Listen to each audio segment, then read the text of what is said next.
Okay, boys and girls, to do this activity today, when we explore cross bracing and what cross bracing is, all you're going to need is, I have a bunch of recycled paper and some tape. I'm thinking that masking tape will probably work a little bit better, but whatever tape you have will be just fine. And if you don't have scrap paper lying about the house, maybe newspaper, cardboard, toilet paper rolls, it doesn't really much matter. So go ahead and gather the things you're going to need and then get straight back.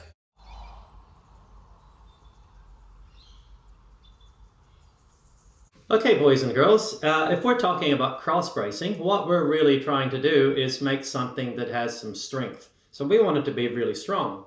And if I get two pieces of paper tubing and I set them up, they're just floppy. They're not really going to do much, are they?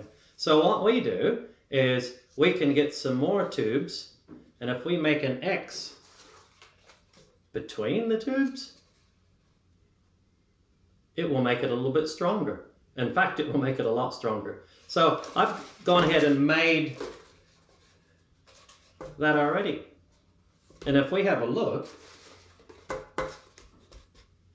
it's actually quite strong. So have a bit of a look to see what I've done, and I'll show you how I've done this. Okay, so the first thing I've done, I've gotten 4 tubes that I've made earlier, and I got a bit of sticky tape, and I just quite simply started taping one tube towards the top of the other tube. It's not exactly the top of the tube.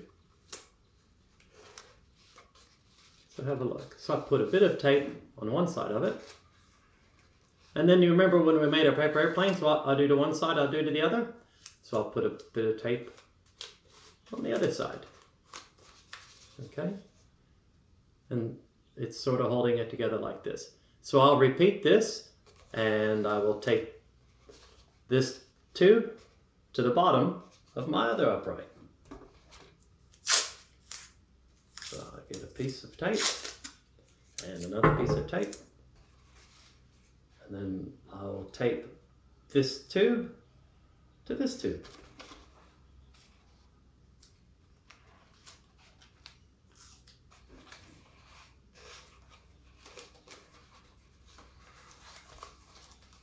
And now, I actually have a big letter N, so it's a capital N. Okay, I'll do this a couple more times, and I will use the other tube.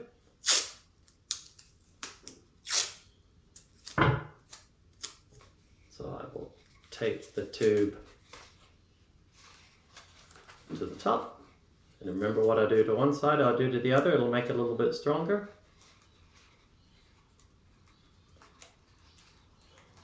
Now I've got this floppy mess. Alrighty, now I will tape the bottom of that tube to where it goes. And remember what I do to one side, I'll have to do to the other. Don't have to, but it does make it a little bit stronger. Now, when I look at this, see how it's still floppy?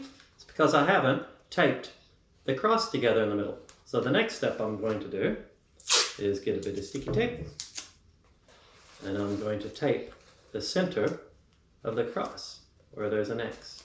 So if I tape that, it doesn't have to be beautiful and neat and tidy, it just needs to be stuck together. So don't get too caught up on whether it just looks perfect and beautiful. If you want to, you can, but don't worry about that too much. And now, what I have is a bit of cross bracing. It's a little crooked, it's a little uneven, but you can see how it does become a little bit stronger. Now, if I get that, and I get that, so if I have 2 of them, and I fasten some cross bracings between the sides of those, I will have something a little bit different. So go ahead and hit pause, and see if you can try to make a piece that looks a bit like this. And once you've done that, go ahead and make another one. So when you have 2 of these, we'll go ahead and start up again.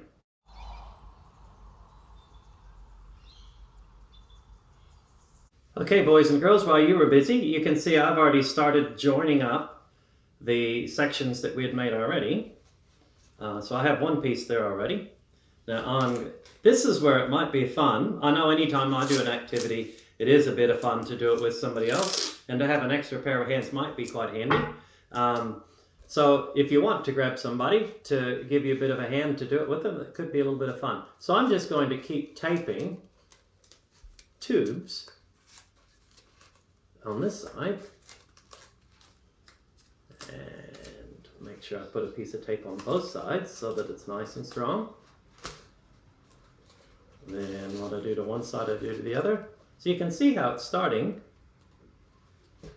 to have a different look about it. Now this is going to take you quite some time, and I know since you've probably never done this before, and if you have done this before, it'll probably still take a little while, but it does take a bit of time. So don't feel like you've got to rush, don't feel like it's a race.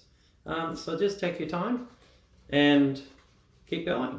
And if you want to hit pause so you can practice this for a little while, go ahead and do that, because it's taken me a little bit of time as well.